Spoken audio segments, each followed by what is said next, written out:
Everyone, इस video में हम 2011 जून का पेपर डिस्कस करेंगे। तो स्टार्ट करते हैं हम क्वेश्चन नंबर 1 से। तो क्वेश्चन नंबर 1 हमारा क्या कह रहा है, the area of triangle with base x unit is equal to the area of square with side x units. यानी हमारे पास एक ट्रायंगल है जिसका बेस x है और एक हमारे पास स्क्वायर है जिसकी साइड x है और दोनों का एरिया इक्वल गिवन है। एरिया हमारे पास ट्राइंगल का एरिया क्या होता है, half into base into height, और हमारे पास स्क्वायर का एरिया क्या होता है, साइड इंटू साइड, राइट। तो अब जब हमें दोनों के एरिया का फॉर्मूला पता है और हमें एक चीज़ पता है कि दोनों की साइड इक्वल है, क्लियर, इसका बेस जो है वो इसकी साइड के इक्वल है, तो हमें क्या कैलकुलेट करना है, इसका एल्टीट्यूड, क्लियर। तो हम एल्टीट्यूड को एज्यूम कर लेते हैं कि y यूनिट्स हमारा एल्टीट्यूड है। That means half into x into y हमारे पास किसके इक्वल आ जाएगा, साइड इंटू साइड, मतलब x इंटू एक्स। तो सिंपली आपका एक x तो कैंसिल हो गया, तो आपके पास एल्टीट्यूड कितना आ जाएगा, 2x, और ये 2x आपका कहाँ पे, option number 1, 2x units, clear. तो मतलब जो चीज़ हमें इक्वल दे रखी है हम उसको इक्वेट कर देंगे सिंपली। नेक्स्ट क्वेश्चन देखते हैं, factorization of 25 minus p square minus q square minus 2pq। ये हमारा 2012 के पेपर में भी आया हुआ क्वेश्चन है। तो इसमें आपको सिंपली ये देखना है कि आपकी आइडेंटिटी किस पे अप्लाई हो सकती है। तो आप देखिए लास्ट की जो 3 टर्म्स हैं हमारी, उन तीनों में ही हम आइडेंटिटी को अप्लाई कर सकते हैं। तो हम तीनों में से माइनस साइन कॉमन लेते हैं, तो हमारे पास बचेगा P square plus Q square plus 2pq। और आपको पता है आपकी किसकी आइडेंटिटी होती है, p plus q whole square की, क्लियर। और आपका जो 25 है आप उसको क्या लिख सकते हो, 5 का स्क्वायर। यहाँ पे हम a square minus b square की आइडेंटिटी लगा सकते हैं, जो कि क्या है, a प्लस बी और a माइनस बी। देखिए यहीं पे हम सबसे बड़ी मिस्टेक करते हैं।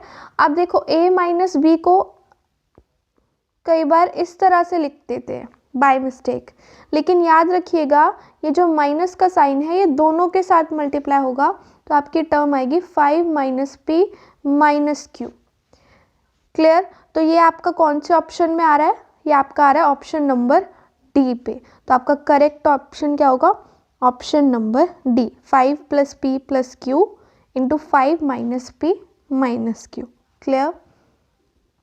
बढ़ते हैं नेक्स्ट क्वेश्चन की तरफ, which is greatest among these 3।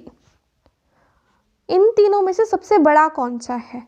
देखो आपको यहाँ पे एक ऑप्शन दे दिया, कैन नॉट बी कंपेयर्ड, इसने आपको जान के ऑप्शन दिया, क्लियर, ताकि हम थोड़े कंफ्यूज हो जाएं। बट हम तीनों क्वांटिटीज़ को आसानी से कंपेयर कर सकते हैं। कैसे, हम अपने परसेंट को कन्वर्ट कर देंगे फ्रैक्शन में, और वो हम कन्वर्ट करते हैं 100 से डिवाइड करके, क्लियर। तो हम पहले अपने इम्प्रॉपर फ्रैक्शन को, मिक्स फ्रैक्शन को इम्प्रॉपर फ्रैक्शन में कन्वर्ट कर देते हैं। तो पहले हम कन्वर्ट कर लेते हैं इसे इम्प्रॉपर फ्रैक्शन में। इम्प्रॉपर फ्रैक्शन में कन्वर्ट करने के बाद ये हमारे पास आ जाएगा 67/2, और परसेंट को रिमूव करने के लिए हम नीचे लगाएंगे 100, तो 67/200। नेक्स्ट नंबर है हमारा 4/15 और नेक्स्ट है 0.35। इसको सॉल्व करेंगे तो ये आएगा 0.2 समथिंग, ये आपका है 0.35 और ये आपका आएगा 0.33 समथिंग।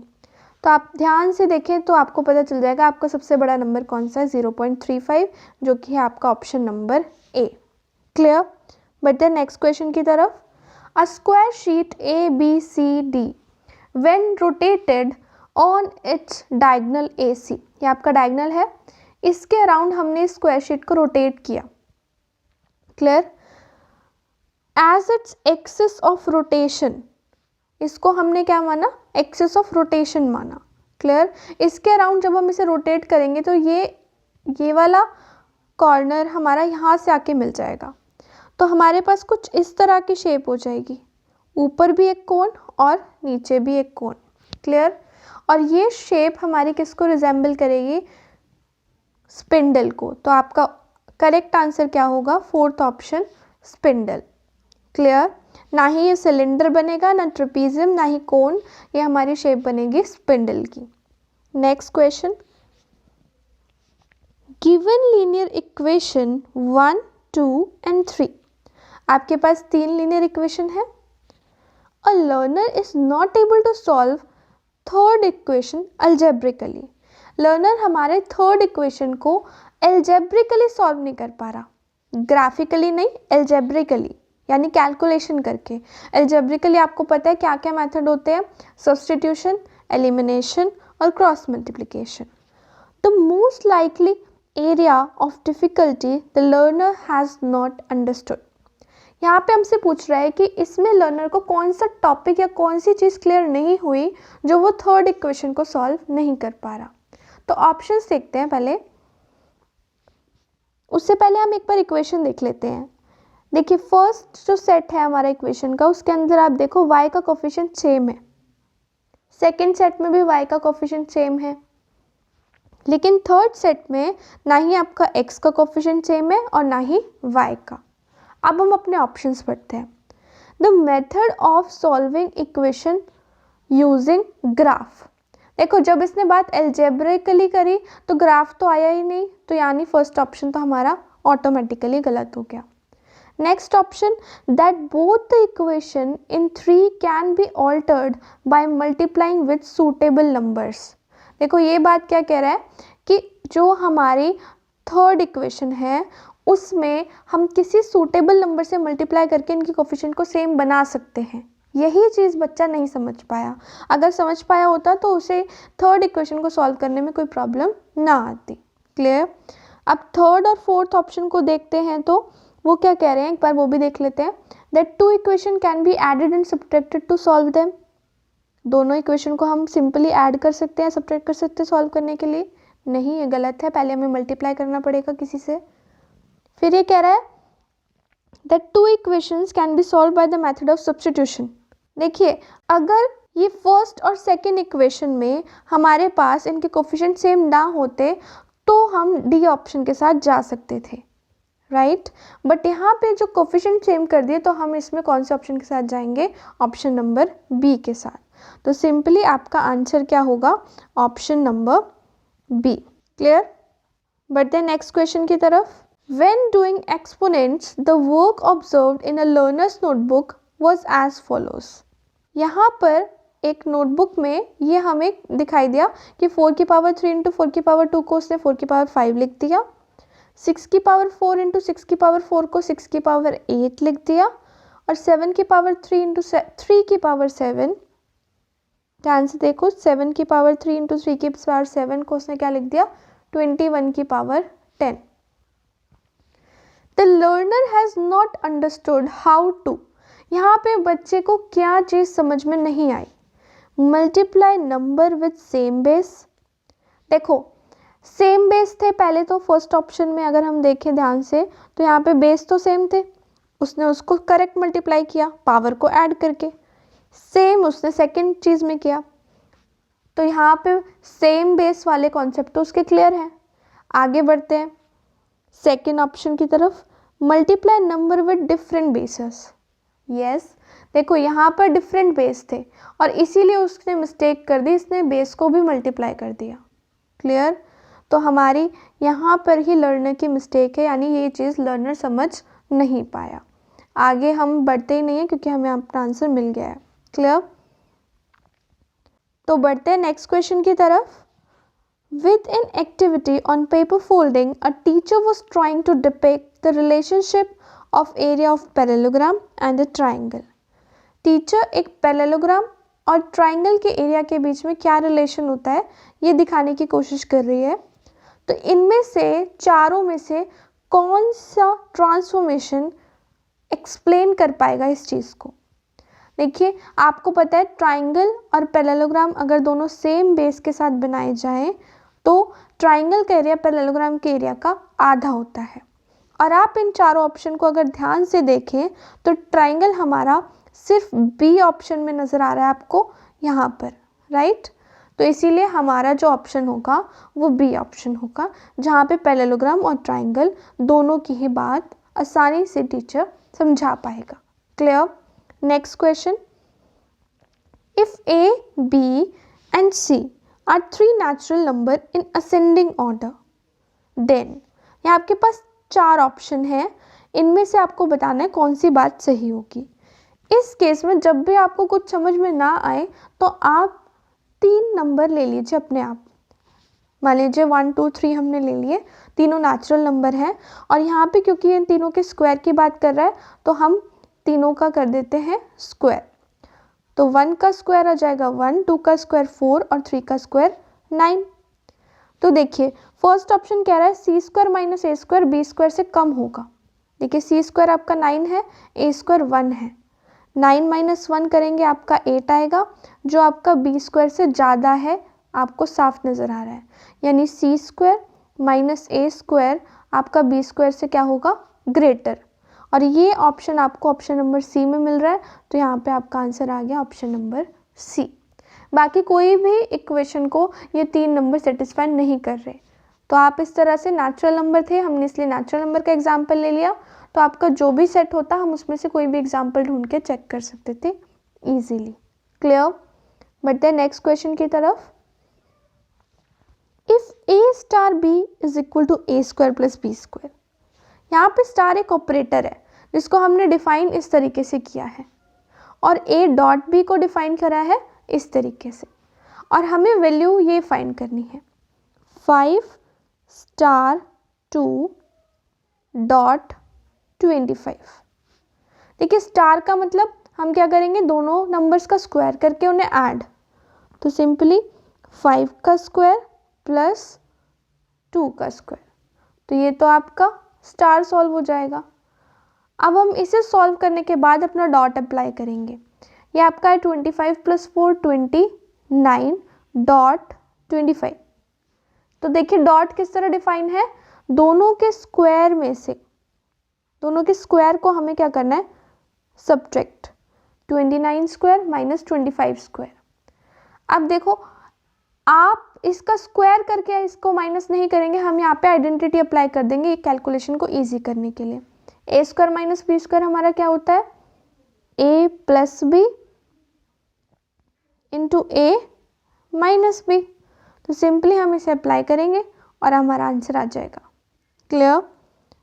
ये हमारा आया 54 मल्टीप्लाई बाय 4, 54 इंटू 4 करेंगे तो आपके पास आ जाएगा 216, जो कि है आपका ऑप्शन नंबर बी।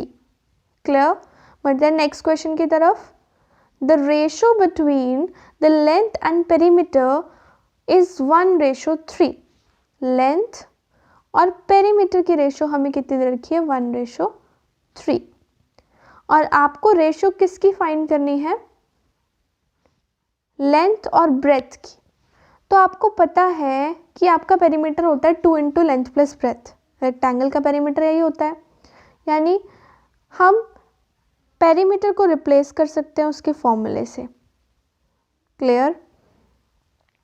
अब देखिए नीचे आपके पास क्या आ जाएगा, 2l plus 2b is equal to 1/3। हमें लेंथ और ब्रेथ का रेशो चाहिए, हम simply length upon breadth calculate कर लेंगे इस इक्वेशन से। तो आपके पास आ गया 3l is equal to 2l plus 2b। और जैसे ही आप अपने 3l को अपने 2l को लेफ्ट हैंड साइड पे शिफ्ट करेंगे तो आपके पास l आ जाएगा 2b। तो l अपॉन b की वैल्यू आपके पास यहाँ से क्या आ गई 2, यानी कि 2:1 which is your option number D. Clear? बढ़ते हैं नेक्स्ट क्वेश्चन की तरफ। The unit digit of 13 raise to power 2003 is, option है हमारे पास। तो सिंपली हम क्या करते हैं, हम अपने नंबर की यूनिट डिजिट देखते हैं जो कि क्या है 3। तो आप सिंपली क्या करेंगे, देखो 3 की पावर 1 करेंगे तो यूनिट डिजिट आती है 3, 3 की पावर 2 करते हैं तो लास्ट डिजिट आती है 9, 3 की पावर 3 करेंगे तो 9 3 से मल्टीप्लाई होगा जो कि आएगा 27, और 27 की लास्ट डिजिट क्या है 7। क्लियर? इसी तरह आप 3 की पावर 4 करोगे तो आएगा 1, क्योंकि 7 3 से 21, तो आपकी यूनिट डिजिट हो गई 1। अब आप 3 की पावर 5 करोगे, यानी 21 को फिर 5 से मल्टीप्लाई, राइट। अब आप 3 की पावर अगर 5 निकालोगे तो 1 को 3 से मल्टीप्लाई करेंगे तो यूनिट डिजिट वापस से रिपीट होना शुरू हो जाएगी, राइट। तो हमारा काम यहीं पे ख़त्म हो गया। इसका मतलब क्या है कि 4 पावर के बाद यूनिट डिजिट खुद को रिपीट करने लग जाती है। तो हम अपने नंबर को कर देते हैं 4 से डिवाइड। जब हम इसे 4 से डिवाइड करेंगे तो हमारे पास क्या आएगा, रिमाइंडर 3 बच जाएगा। और रिमाइंडर 3 बचने का क्या मतलब है कि 500 टाइम्स तो 4 आ गया, मतलब 1 तक चले गए। अब 3 मतलब first step, second step, third step. सिर्फ 3 पावर पे आप देखो यूनिट डिजिट क्या है, 7, तो आपका आंसर हो जाएगा 7। रिमाइंडर बचता अगर 1 तो आंसर होता आपका 3। रिमाइंडर बचता 2 तो आंसर होता 9। रिमाइंडर बचता 0 तो आंसर होता 1। तो इस तरह से हम इस टाइप के क्वेश्चंस को सॉल्व करते हैं। तो बढ़ते हैं नेक्स्ट क्वेश्चन की तरफ। The smallest number by which 68600 must be multiplied to make it a perfect cube. तो क्यूब में आपको पता है 3 के हम इकट्ठे नंबर्स लेते हैं, तो इसमें आप सिंपली इसका प्राइम फैक्टराइजेशन करोगे और प्राइम फैक्टराइजेशन करने के बाद जिनके भी 3 के ग्रुपिंग नहीं हो रही होगी वो नंबर्स आप मल्टीप्लाई कर देंगे। तो हम इनका प्राइम फैक्टराइजेशन कर लेते हैं फटाफट से। तो ये आएगा आपका 343, फिर 7 के टेबल में जाता है ये 4900, फिर से 7। तो हम इसका प्राइम फैक्टराइजेशन कर लेंगे, ये 50 फिर जाएगा आपका 2 की टेबल पर। तो अब आप इसे ध्यान से देखो, 7 तो आपका 3 बार आ गया, लेकिन जो आपका 5 है वो आपका 3 बार नहीं आया, 2 भी आपका 3 बार आ गया। तो एक ऐसा नंबर जो हमारा 3 बार रिपीट नहीं हुआ वो नंबर क्या है, 5। तो हम 5 से मल्टीप्लाई अगर अपने नंबर को कर देते हैं तो ये हमारा परफेक्ट क्यूब बन जाएगा, क्योंकि हमें 3 नंबर्स की ग्रुपिंग करनी होती है परफेक्ट क्यूब बनाने के लिए। क्लियर। बढ़ते हैं नेक्स्ट क्वेश्चन की तरफ। A cyclist at C is cycling towards B। C से साइक्लिंग कर रहा है B की तरफ। How far will he have to cycle from C before he is equidistant from both A and B। अब वो कह रहा है वो C से कितना चले जो वो A और B से बराबर के डिस्टेंस पे हो। क्लियर, क्वेश्चन समझ आ गया। तो यहाँ पे देखिए 4 है, हमें एक ऐसा पॉइंट लेना है जब ये डिस्टेंस और ये डिस्टेंस दोनों सेम हो। तो देखिए यहाँ बन जाएगा ये एक राइट ट्राइंगल, ये हमारा क्या हो जाएगा, परपेंडिकुलर, ये बेस और ये हाइपोटेन्यूज, यहाँ तक कोई डाउट नहीं। और ये हमारा नॉर्मल डिस्टेंस है। देखो पूरी लाइन हमारी 10 किलोमीटर की थी। अगर मैं एज्यूम कर लूँ कि उस पॉइंट P तक का डिस्टेंस x किलोमीटर है, क्लियर, तो उसका यहाँ से भी डिस्टेंस कितना होना चाहिए, x, यहाँ तक कोई डाउट नहीं। और ये हमें ऑलरेडी कितना दे रखा है, 4। अब ये डिस्टेंस है 2, जब पूरे 10 में से 2 चला जाएगा, ये पार्ट चला जाएगा तो बचेगा 8। तो अगर मैं इस डिस्टेंस की बात करूँ तो ये 8 माइनस x हो जाएगा। तो यहाँ बन गया आपका एक राइट ट्राइंगल। अब आप यहाँ पर पाइथागोरस की प्रॉपर्टी अप्लाई करें तो आपके पास इजीली x की वैल्यू आपको क्या मिल जाएगी, 5 मिल जाएगी, जो कि आपका ऑप्शन नंबर B। क्लियर। एक बार इसे सॉल्व करके भी देख लेते हैं चाहे तो। यहाँ पे आप पाइथागोरस अप्लाई करेंगे तो क्या मिलेगा आपको, x² is equal to 8 minus x whole square plus 4²। तो आपके पास आ गया x² is equal to 64 plus x² minus 16x plus 16। x² cancel out, तो आपके पास 16x की वैल्यू क्या आ गई, 64 + 16 यानी कि 70, तो x की वैल्यू आपकी आ जाएगी 5। क्लियर। बढ़ते हैं नेक्स्ट क्वेश्चन की तरफ। Question number 14, if 2 adjacent side of square paper are decreased by 20% and 40%। हमारे पास एक स्क्वायर है, उसकी साइड है हमारे पास, एक साइड को हमने कितना डिक्रीज कर दिया 20% और दूसरी साइड को कितना डिक्रीज कर दिया 40%। क्लियर।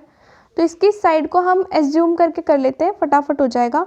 मान लेते हैं हमारे स्क्वायर की साइड x ना होके 100 है। क्लियर।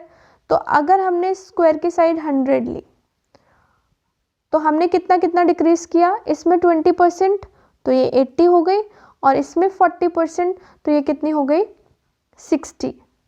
तो अब वो पूछ रहा है कितने परसेंटेज से आपका नया एरिया कम हो जाएगा।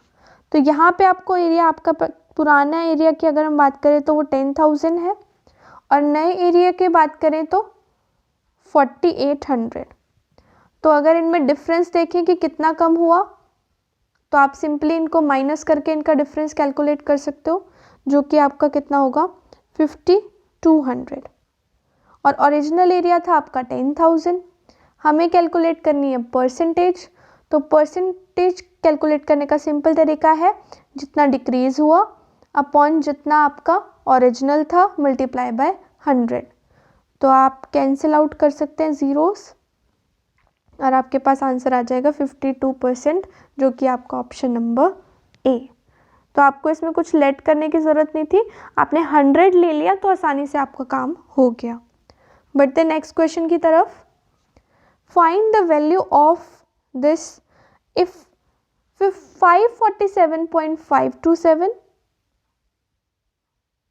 Upon 0.0082 is equal to x।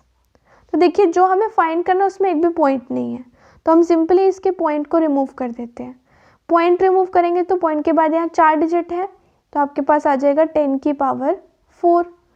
यहाँ पॉइंट के बाद 3 डिजिट है तो आ जाएगा 10 की पावर 3। तो आपके पास ये डिजिट वही आ गई जो हमें फाइंड करनी थी, तो हम इसको कुछ डिस्टर्बेंस नहीं करेंगे इसमें। इसकी वैल्यू हमारे पास सिंपली क्या आ जाएगी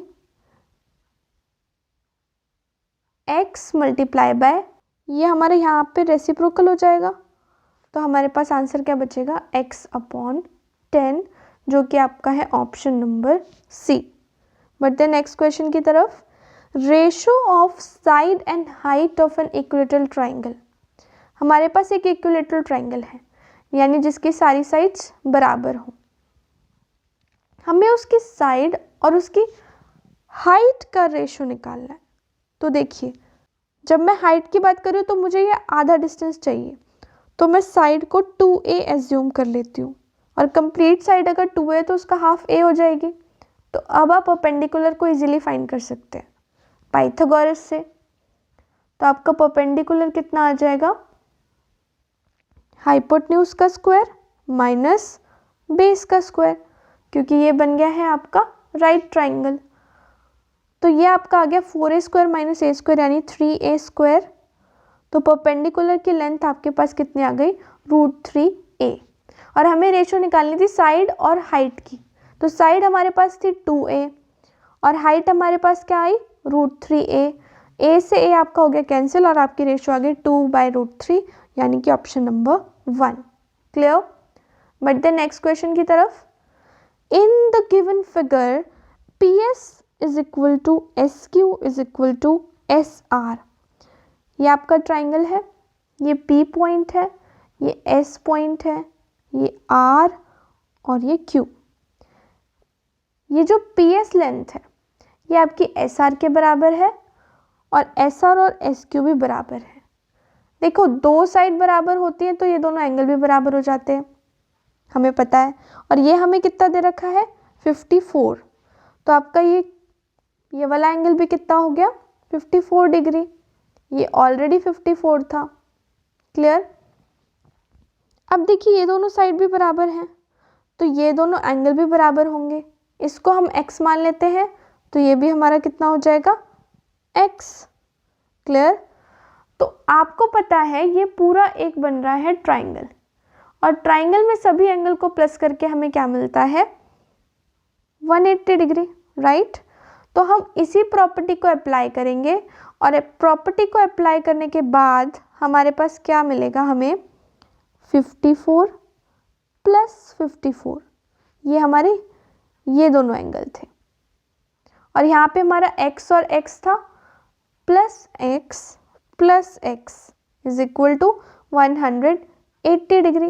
54 को 54 में ऐड करेंगे तो आपको मिलेगा 108, वो आप उधर माइनस में लेके जाएंगे तो आपके पास आ जाएगा 72, तो 2x आपके पास कितना आ गया? 72, और x की वैल्यू कितनी आ गई? 36 डिग्री, यानी कि ऑप्शन नंबर बी। क्लियर? बढ़ते हैं नेक्स्ट क्वेश्चन की तरफ। The fraction equivalent to 57.12% is, देखो परसेंट को हटाने के लिए हम नीचे क्या लगाते हैं? 100, ये आपको पता है, ठीक है? अब हमें इनमें से देखना है कौन सी फ्रैक्शन है। तो सिंपल वे आपका क्या है, अब आप इन सभी को पॉइंट में मत कन्वर्ट करो, आप क्या करो, देखो सबके डिनोमिनेटर में 625 है, 625 का मतलब है 25 इंटू 25। तो जब भी आपको ना किसी फ्रैक्शन को पॉइंट में कन्वर्ट करना हो तो सिंपल एक काम करना, आप उसको 100, 10, 1000 इस टाइप के नंबर में कन्वर्ट करना, और आपको पता है 25 को 4 से मल्टीप्लाई करने पे हमें 100 मिल जाता है, तो हम 2 बार 4 से मल्टीप्लाई कर दें तो हमारे पास कितनी ज़ीरोज़ आ जाएंगी? 4 ज़ीरोज़ आ जाएंगी। और मैं अगर इस क्वेश्चन का पॉइंट हटाऊं तो हमारे पास 4 ही ज़ीरो है डिनोमिनेटर में, समझे? यानी कि हमें 16 से मल्टीप्लाई करना होगा। तो आप सिंपली क्या करेंगे, जितने भी आपके पास न्यूमरेटर हैं उनको देखो कि 16 से मल्टीप्लाई करने पर किस में लास्ट में 2 मिलता है, ठीक है? फर्स्ट वाला देखते हैं। फर्स्ट ऑप्शन में है 357, 7 को अगर आप 16 से मल्टीप्लाई करेंगे तो लास्ट में 2 ही मिलेगा, तो ठीक है, फर्स्ट ऑप्शन भी हो सकता है, चांसेस हैं इसके। ऐसे ही सेकंड ऑप्शन भी हो सकता है, लेकिन थर्ड और फोर्थ के चांसेस बिल्कुल ख़त्म हो गए, क्योंकि 9 इंटू 6 54 होता है, पर लास्ट में 2 चाहिए, इसीलिए आपके थर्ड और फोर्थ ऑप्शन हो गए ख़त्म। अब सिंपली आप फर्स्ट और सेकंड ऑप्शन को 16 से मल्टीप्लाई करके देख लो, जिसमें आंसर 5712 मिल जाए वही आपका आंसर हो जाएगा। तो देखते हैं 357 को 16 से मल्टीप्लाई करने पे क्या मिलता है। तो ये आ जाएगा आपका 342142, है ना? ये आपको समझ आ गया होगा कि हमने किससे 16 से मल्टीप्लाई किस लिए किया। तो इस तरह से आप अपने क्वेश्चन को इजी बना सकते हो। तो हम मल्टीप्लाई करेंगे तो हमारा क्या आएगा,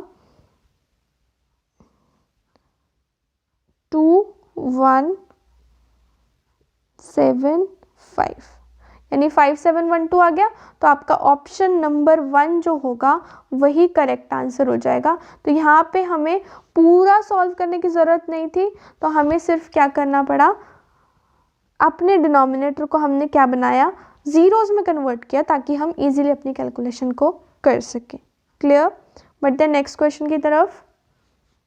2x minus 13, 2x minus 11, 2x minus 9, 2x minus 7, ये हमारे किस टाइप के नंबर हैं?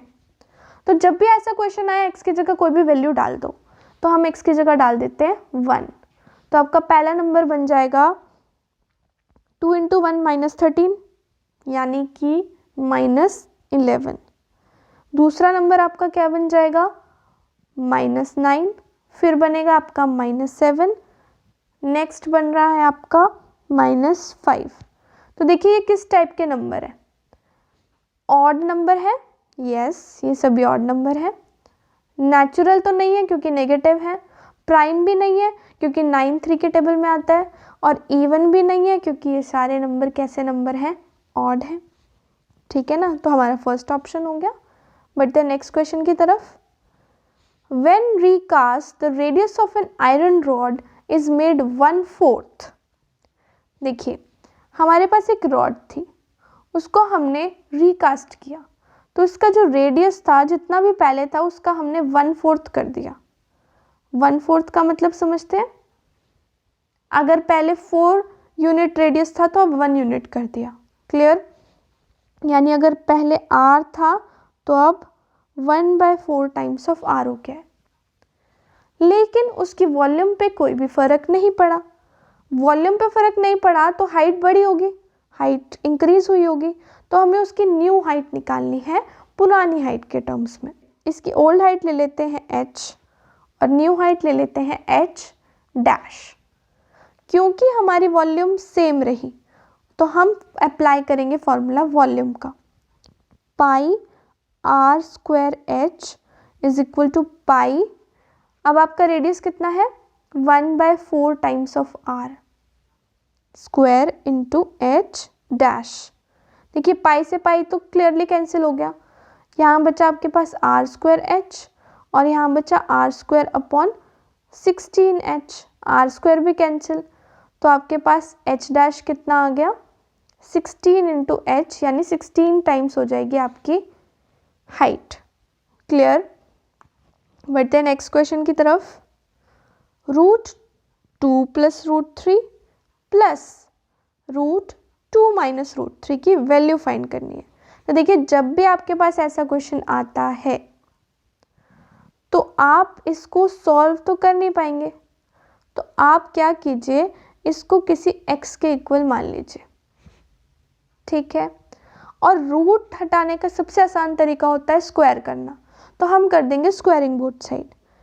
जब हम इसमें स्क्वायर अप्लाई करेंगे तो आइडेंटिटी लगेगी a plus b whole square की, तो वो होगा हमारा a स्क्वायर यानी 2 प्लस √3 प्लस बी स्क्वायर यानी 2 माइनस √3 प्लस 2ab यानी 2 इंटू, जब आप इस दोनों को मल्टीप्लाई करेंगे तो देखिए ये अंदर की टर्म्स मल्टीप्लाई हो जाएंगी, a plus b a minus b यानी a square minus b square.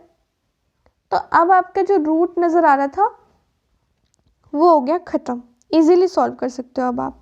√3 cancel, यहाँ बचा 4 प्लस 2। क्लियर? तो x स्क्वायर आपके पास आ गया 6, तो आसानी से हम कह सकते हैं कि हमारे x की वैल्यू क्या आ जाएगी √6, और हमारा x एक्चुअल में था क्या, ये पूरा नंबर, यानी आपका आंसर हो गया ऑप्शन नंबर सी। बढ़ते हैं नेक्स्ट क्वेश्चन की तरफ। 4/16 minus 1/8 is equal to 3/8, 6/7 minus 2/9 is equal to 4/2। Above represent the work of a student. यहाँ पे ये बच्चे ने काम किया, इसने देखो क्या किया, 4/16 था, उसमें से 1/8 माइनस करना था।